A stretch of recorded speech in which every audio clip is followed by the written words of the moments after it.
당신이 평생 모은 돈, 사실은 한 푼도 당신 것이 아닙니다. 충격적인 말입니다. 하지만 이것은 한국 경제사에서 가장 성공한 기업인의 입에서 나온 진실입니다. 평생 부를 쫓았던 사람이 아니라 부를 도구로 썼던 사람의 고백이죠. 1987년 11월 19일, 이병철 회장은 세상을 떠나며 한 가지 유언을 남깁니다. 내가 번 돈은 내 것이 아니다. 사회에서 빌려온 것이다. 역설적이게도 가장 많이 가진 자가 가장 적게 소유했다고 말한 순간이었습니다. 오늘날 우리는 모두 부자가 되고 싶어 합니다. 하지만 정작 부가 무엇인지, 그것이 어디서 와서 어디로 가야 하는지는 모릅니다. 2026년 대한민국, 청년들은 영끌로 빚을 내고 중장년층은 노후 준비에 불안해하며 기업들은 단기 수익에 매몰되어 있습니다. 지금부터 여러분은 한 남자를 만나게 됩니다. AI로 복원된 그의 목소리는 60년 전과 똑같지만 그가 던지는 질문은 2026년을 향해 있습니다. 당신의 부는 지금 어디서 멈춰 있습니까? 사람은 누구나 무엇을 위해 사는지 알 때 가장 행복하다. 이병철, 호암, 삼성그룹 창업주. 하지만 오늘 그는 기업인이 아닌 한 명의 선생으로 우리 앞에 섭니다. 그의 눈빛에는 질문이 가득합니다. 당신은 무엇을 위해 사는가? 1910년생, 일제강점기를 관통하고 한국전쟁의 폐허를 딛고 일어선 세대. 그에게 불안, 생존의 문제였습니다. 하지만 단순히 살아남는 것이 아니라 어떻게 살아남을 것인가가 더 중요했죠. 나의 갈 길은 사업보국에 있다는 신념에 흔들림이 없다. 사업보국, 사업으로 나라에 보답한다. 요즘 같으면 구호처럼 들릴 이 말이 당시에는 절박한 생존 전략이었습니다. 나라가 없으면 기업도 없고 기업이 없으면 개인의 부도 없다는 냉정한 현실 인식이었죠. 1938년 28 청년 이병철은 대구에서 삼성상해를 엽니다. 쌀과 잡곡을 거래하는 작은 가게였습니다. 그러나 그의 머릿속에는 이미 거대한 그림이 그려져 있었습니다. 조선인이 만든 조선인의 기업. 식민지 백성에게는 꿈같은 이야기였죠. 첫 사업은 실패했습니다. 해방과 전쟁을 거치며 모든 것이 무너졌습니다. 하지만 그는 포기하지 않았습니다. 오히려 더 큰 질문을 던졌죠. 이 나라에 진짜 필요한 것은 무엇인가? 설탕, 모직물, 비료, 제지. 그는 국민의 생활 필수품을 만들기 시작했습니다. 돈이 되는 사업이 아니라 꼭 필요한 사업을 택했습니다. 당시 사람들은 비웃었습니다. 그런 것으로 돈을 벌 수 있겠어? 하지만 그는 알고 있었습니다. 진짜 부는 필요해서 온다는 것을. 사치품이 아니라 필수품이, 투기가 아니라 생산이, 개인의 이익이 아니라 공동의 번영이 지속가능한 부를 만든다는 것을 말이죠. 여러분, 묻겠습니다. 당신이 지금 하는 일은 누군가에게 꼭 필요한 것입니까? 화면이 서서히 어두워집니다. 그러나 그의 질문은 우리 머릿속에 남습니다. 그리고 우리는 깨닫습니다. 이것은 단순한 성공 스토리가 아니라는 것을. 이것은 시대를 관통하는 본질에 대한 질문이라는 것을. 다음 장에서 그는 더욱 날카로운 칼날을 꺼내듭니다. 가난의 진짜 이유에 대해서 말이죠. 가난은 개인의 문제가 아닙니다. 시스템의 문제입니다. 이병철은 식민지 조선의 구조적 빈곤을 정확히 꿰뚫어 보았습니다. 조선인이 아무리 열심히 일해도 부는 일본으로 흘러갔습니다. 생산시설도, 금융 시스템도, 유통망도 모두 식민 권력의 손아귀에 있었죠. 1945년 해방. 많은 이들이 기뻐했지만 그는 오히려 불안했습니다. 나라는 되찾았지만 경제는. 일본인들이 떠나자 공장이 멈췄고 화폐는 휴지가 됐으며 시장은 혼란에 빠졌습니다. 그때 그는 깨달았습니다.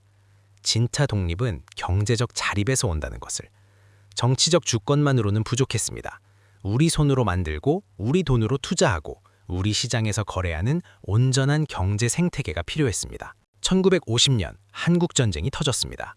그가 쌓아올린 모든 것이 다시 무너졌습니다. 공장은 불탔고 자산은 사라졌으며 직원들은 뿔뿔이 흩어졌습니다. 부산 피난길, 그는 텅 빈 손으로 폐허를 바라봤습니다. 그러나 바로 그 순간 그의 머릿속에는 전혀 다른 그림이 그려지고 있었습니다. 이 폐허 위에 무엇을 세울 것인가? 개인의 부를 재건할 것인가? 아니면 국가 경제의 기틀을 마련할 것인가? 그는 후자를 택했습니다. 전후 복구 과정에서 그는 제1제당, 제1모직 등을 설립하며 생필품 산업에 뛰어들었습니다.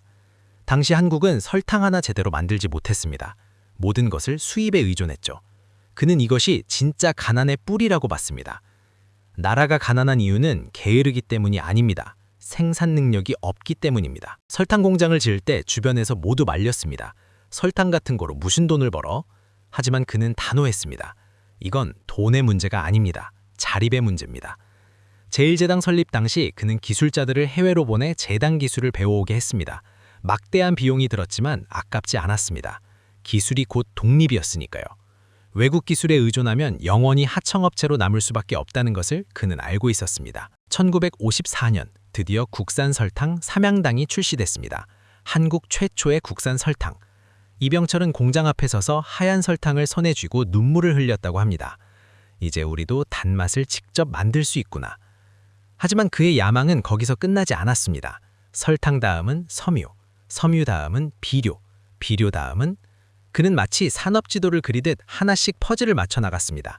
한국 경제라는 거대한 퍼즐 말이죠. 여러분, 당신의 가난은 어디서 왔습니까? 게으름 때문입니까? 능력 부족 때문입니까? 아닙니다. 시스템을 보십시오. 그의 말은 날카로웠습니다. 개인의 노력만으로는 구조적 가난을 벗어날 수 없다.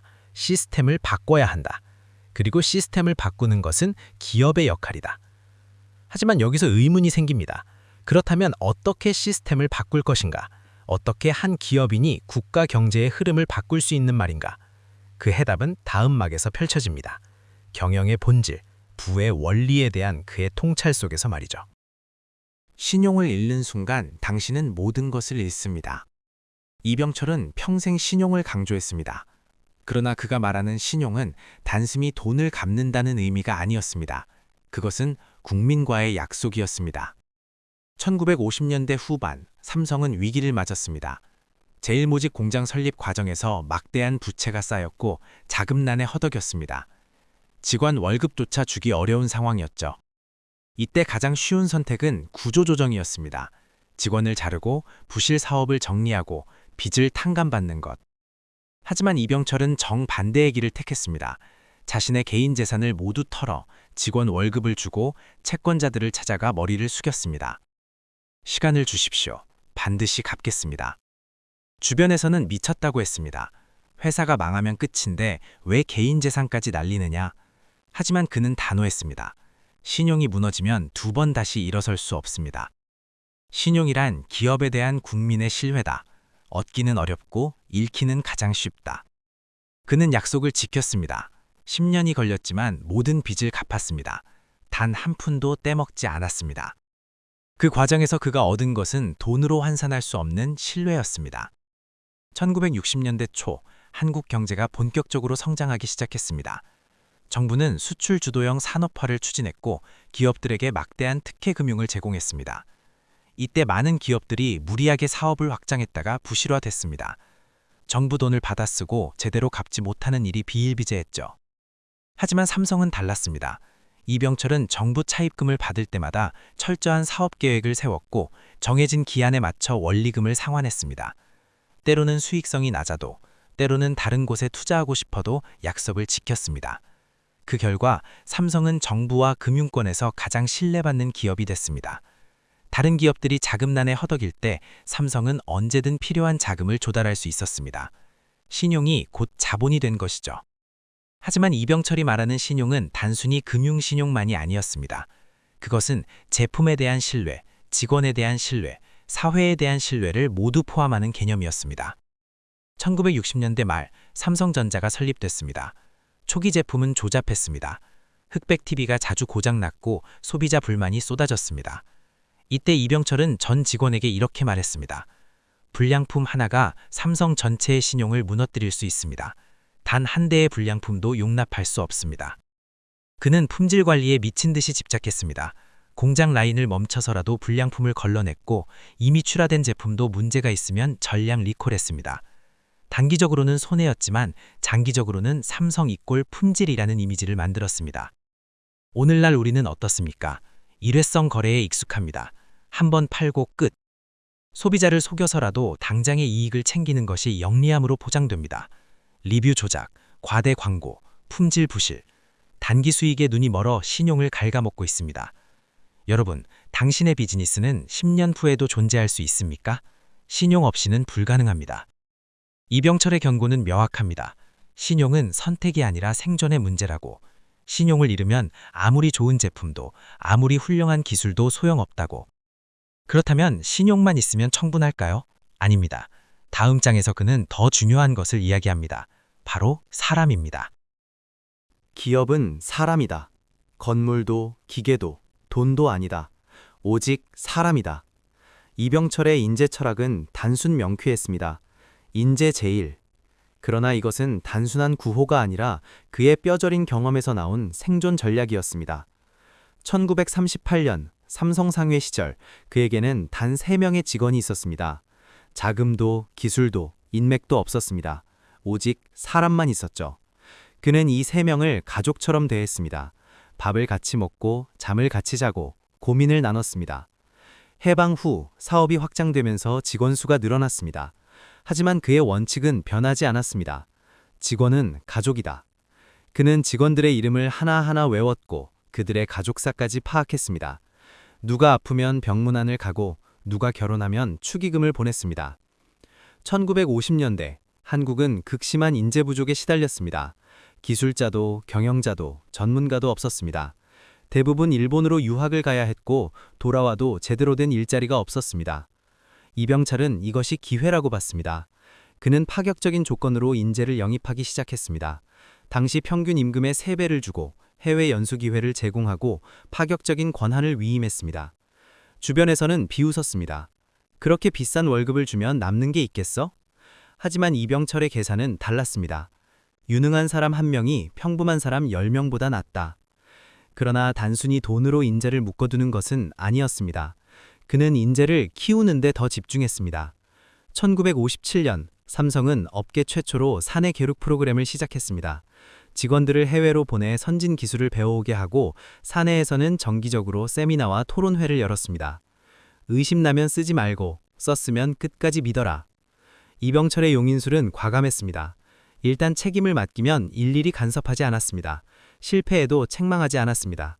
대신 왜 실패했는가, 무엇을 배웠는가를 물었습니다. 1969년 삼성전자 설립 당시의 일입니다.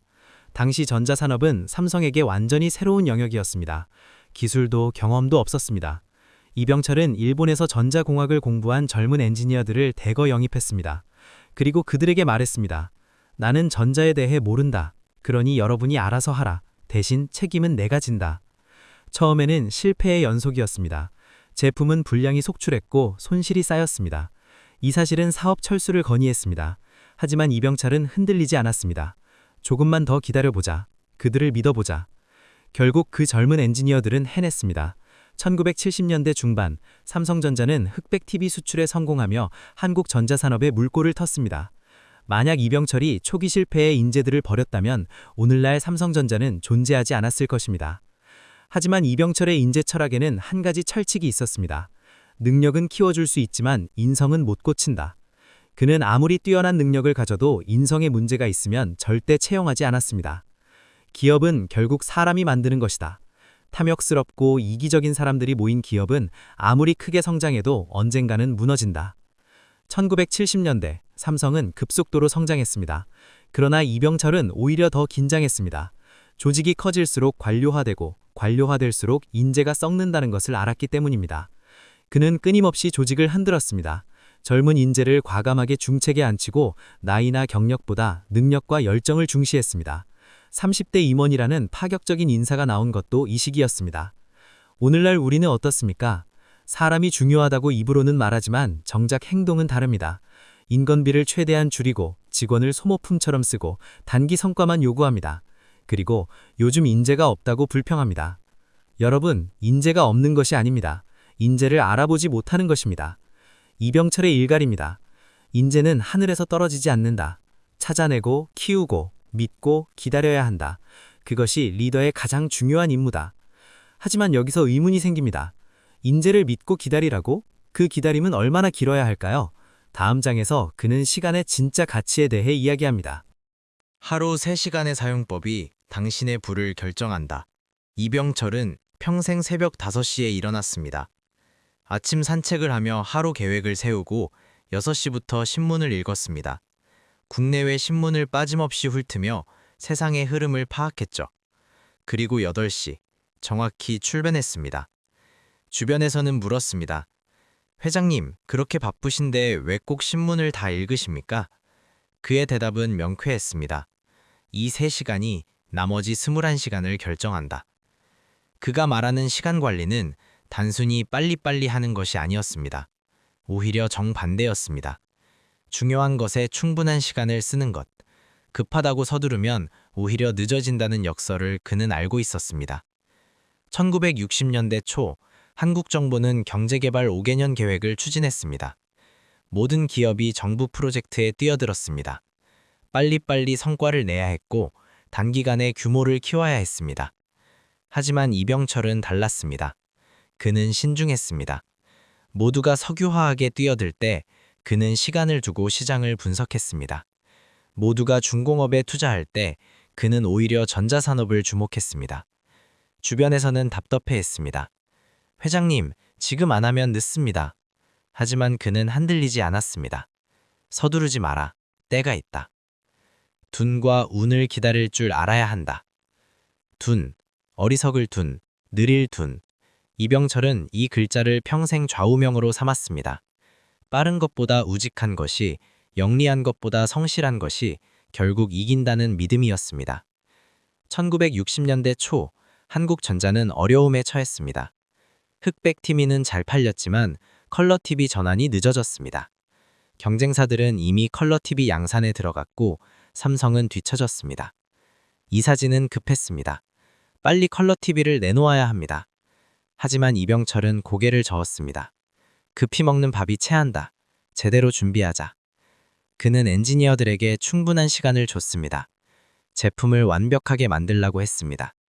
시장 점유율을 빼앗기더라도 품질만큼은 타협하지 말라고 했습니다. 결과는 1977년 삼성 컬러 TV가 출시됐습니다. 경쟁사보다 2년 늦었지만 품질은 월등했습니다. 고장률이 낮았고 소비자 만족도가 높았습니다. 2년 만에 시장 점유율 1위를 달성했습니다. 서두르는 것과 빠른 것은 다르다. 서두르면 실수하지만 준비하고 움직이면 빠르다. 이병철의 시간 철학은 단순히 기다림이 아니라 준비였습니다. 기회가 올 때까지 우직하게 준비를 하고 기회가 오면 주저없이 실행하는 것. 그것이 진짜 속도였습니다. 하지만 그는 무작정 기다리라고 말하지 않았습니다. 그가 말하는 두는 게으름이 아니라 조급함을 경계하는 지혜였습니다. 그리고 우는 요행이 아니라 준비된 자에게 오는 기회였습니다. 우는 기다리는 것이 아니라 만드는 것이다. 매일 3시간씩 준비하면 우는 반드시 온다. 그는 매일 아침 3시간을 투자했습니다. 신문을 읽고 생각하고 전략을 짰습니다. 이 3시간이 쌓여서 10년, 20년이 됐을 때 남들이 보기에는 운처럼 보이는 성공이 왔습니다. 오늘날 우리는 어떻습니까? 빨리빨리 결과를 원합니다. 3개월 만에 부자 되기, 1년 만에 성공하기. 조급함에 쫓겨 제대로 된 준비 없이 뛰어듭니다. 그리고 실패하면 운이 없었다고 말합니다. 여러분, 당신은 하루 3시간을 무엇에 쓰고 있습니까? 그 3시간이 10년 후 당신의 위치를 결정합니다. 이병철의 질문은 날카롭습니다. 시간은 평등하게 주어지지만 사용법은 평등하지 않다. 중요한 것에 시간을 쓰는 사람과 급한 것에 쫓기는 사람의 10년 후는 천지 차이다. 그렇다면 중요한 것은 무엇일까요? 급한 것과 중요한 것을 어떻게 구분할까요? 다음 막에서 그는 더욱 본질적인 질문을 던집니다. 정체와 혁신, 위기와 기회에 대해서 말이죠. 불경기에도 돈은 살아서 숨쉰다. 돈의 숨소리에 귀를 기울여라.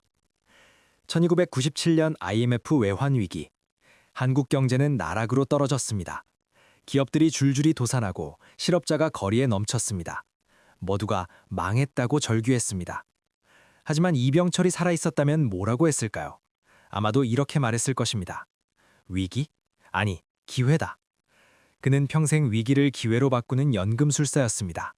1950년대 전후 폐허, 1960년대 경제 불황, 1970년대 오일 쇼크. 매번 모두가 움츠러들 때 그는 오히려 투자했습니다. 불경기에는 두 종류의 사람이 있다. 돈이 죽었다고 생각하는 사람과 돈이 숨만 쉬고 있다고 생각하는 사람. 이병철의 통찰은 명확했습니다.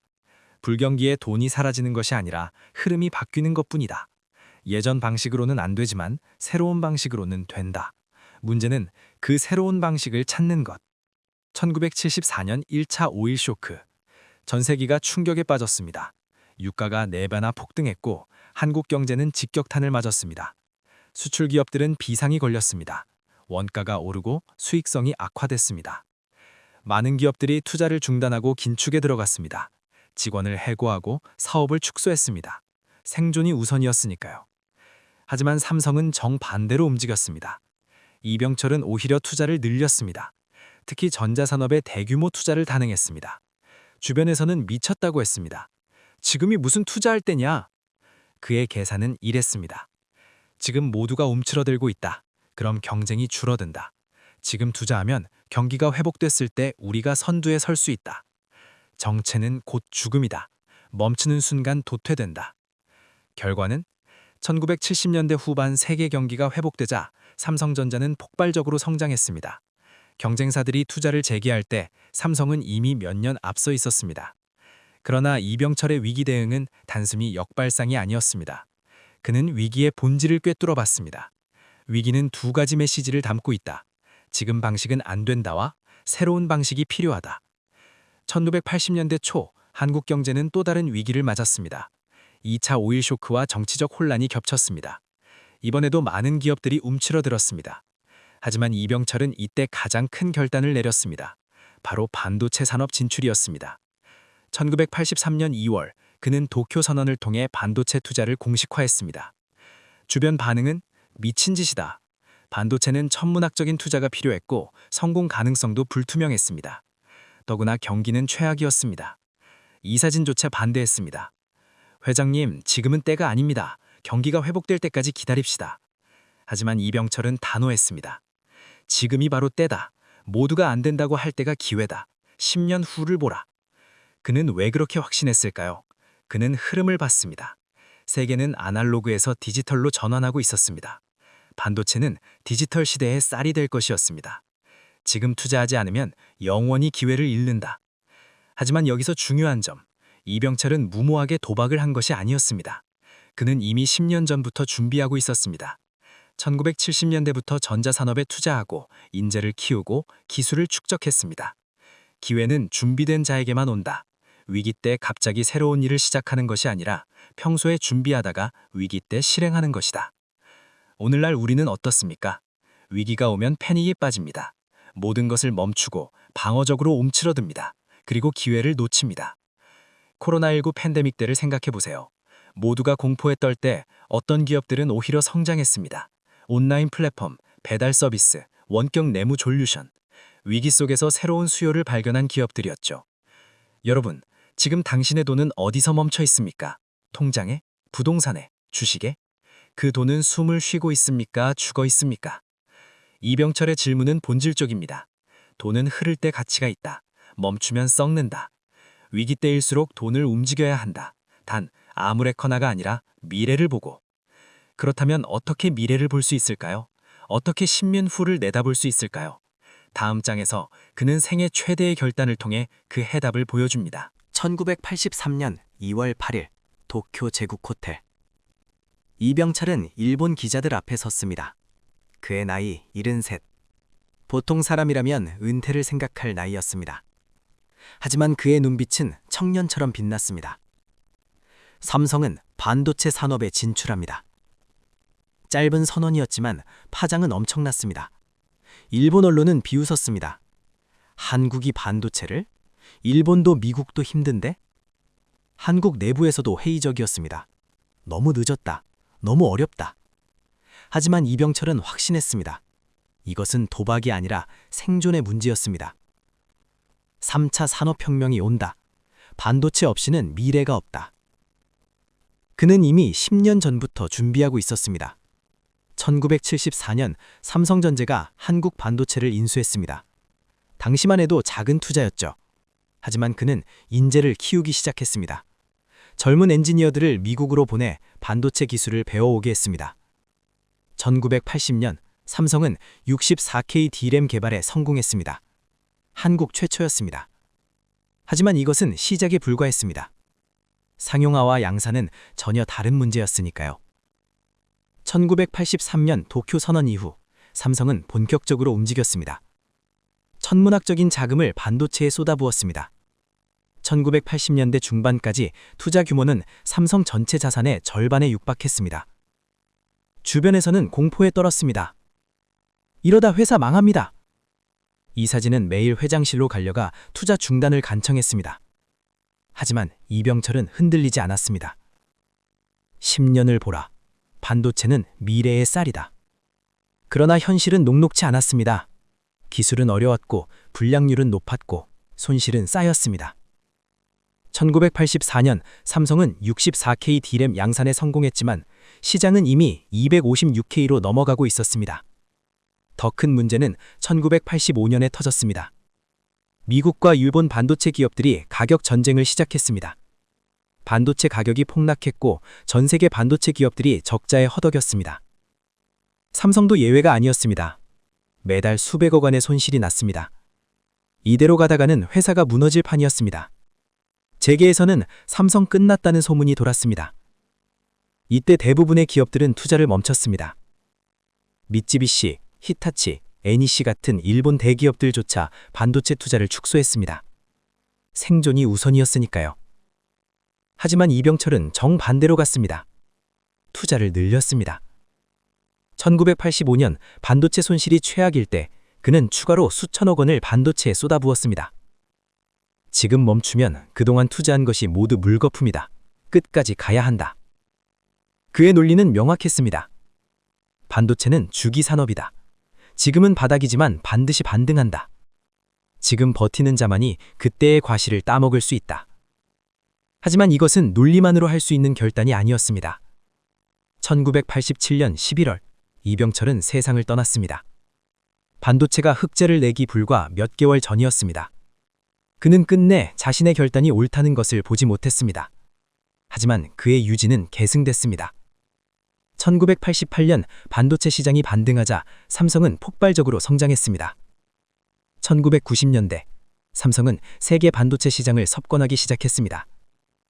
만약 이병철이 1985년에 포기했다면, 만약 주변의 만류에 굴복했다면 오늘날 삼성전자는 존재하지 않았을 것입니다. 한국은 여전히 반도체를 수입하는 나라로 남았을 것입니다. 고독한 결단이 국운을 바꿨다. 이병철의 반도체 결단은 단순한 기업 투자가 아니었습니다. 그것은 한국 경제의 미래를 건 베팅이었습니다. 실패하면 삼성만 망하는 것이 아니라 한국의 첨단 산업 진출이 좌절될 수도 있었습니다. 하지만 그는 물러서지 않았습니다. 모두가 반대해도 손실이 쌓여도 죽음이 다가와도 그는 믿었습니다. 미래를 믿었습니다. 오늘날 우리는 어떻습니까? 조금만 손해를 봐도 포기합니다. 주변에서 만류하면 흔들립니다. 단기 손익에 집착하며 장기 비전을 놓칩니다. 여러분, 당신은 10년 후를 위해 지금 무엇을 버릴 수 있습니까? 고독한 결단을 할 준비가 되어 있습니까? 이병철의 질문은 도전장입니다. 진짜 부는 안전한 길에서 오지 않는다. 고독하게, 외롭게, 그러나 확신을 가지고 미래를 향해 걸을 때 온다. 그렇다면 그가 우리에게 남긴 진짜 유산은 무엇일까요? 돈? 기업? 아닙니다. 다음 막에서 그 해답이 드러납니다. 1987년 11월 19일 새벽, 이병철은 고요히 눈을 감았습니다. 그의 손에는 아무것도 없었습니다. 평생 쌓아올린 부도, 명예도, 권력도 가져갈 수 없었습니다. 하지만 그는 미소를 지었다고 합니다. 왜일까요? 생전에 그가 남긴 말이 있습니다. 내가 번 돈은 내 것이 아니다. 사회에서 빌려온 것이다. 그리고 그는 진짜로 돌려줬습니다. 1965년 이병철은 동양방송 TBC를 설립했습니다. 수익성은 의문이었습니다. 하지만 그는 국민에게 양질의 문화를 제공하는 것이 기업의 책임이라고 말했습니다. 1966년 삼성문화재단을 설립했습니다. 호암 미술관을 짓고 문화예술인을 지원했습니다. 기업이 번 돈으로 문화를 키워야 한다는 신념이었습니다. 1974년 한국 최초의 종합병원급 의료기관인 삼성의료원, 현 삼성서울병원 설립을 추진했습니다. 돈이 있어도 제대로 된 치료를 받지 못하는 국민을 보며 마음이 아팠다고 했습니다. 주변에서는 의아해했습니다. 회장님, 그런 사업으로는 돈을 못 법니다. 하지만 그는 태어냈습니다. 돈을 벌려고 하는 것이 아니라 빚을 갚는 것이다. 기업의 수익은 사회로 환원될 때 비로소 완성된다. 이병철의 사회환원 철학은 단순한 기부가 아니었습니다. 그것은 순환이었습니다. 사회가 기업을 키워주고 기업이 사회를 발전시키고 발전된 사회가 다시 기업을 키우는 선순환 말이죠. 1982년 그는 더 나아갔습니다. 삼성그룹 전체 지분의 상당 부분을 사회에 환원하겠다는 뜻을 밝혔습니다. 재계는 술렁였습니다. 미쳤다는 반응도 있었습니다. 하지만 그의 계산은 달랐습니다. 내가 죽고 나면 자식들이 재산 상속 때문에 싸울 것이다. 그러면 기업도 망하고 가족도 망한다. 차라리 사회에 돌려주는 것이 낫다. 실제로 그는 유언을 남겼습니다.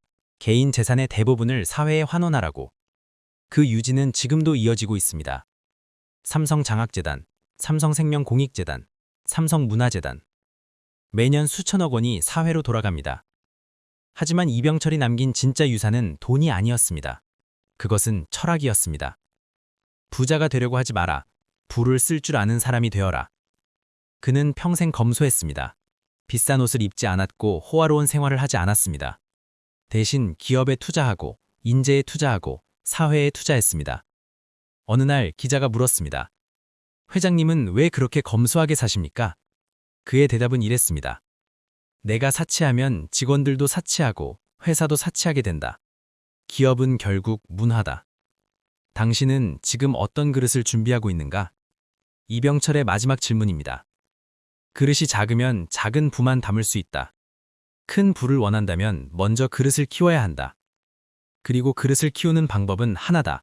자신의 욕심을 비우는 것. 역설적이게도 가장 많이 가진 사람이 가장 많이 내려놓았습니다. 가장 성공한 기업인이 가장 검소하게 살았습니다. 가장 부유한 가문이 가장 많이 사회에 환원했습니다. 오늘날 우리는 어떻습니까? 조금 벌면 과시합니다. 명품을 사고 고급 차를 타고 SNS에 자랑합니다. 그리고 더 많이 벌어야지 라고 말합니다. 하지만 정작 그릇은 키우지 않습니다. 이병철은 말합니다. 부의 크기는 통장 잔고가 아니라 당신이 사회에 미친 영향으로 측정된다. 삼성은 지금도 살아있습니다.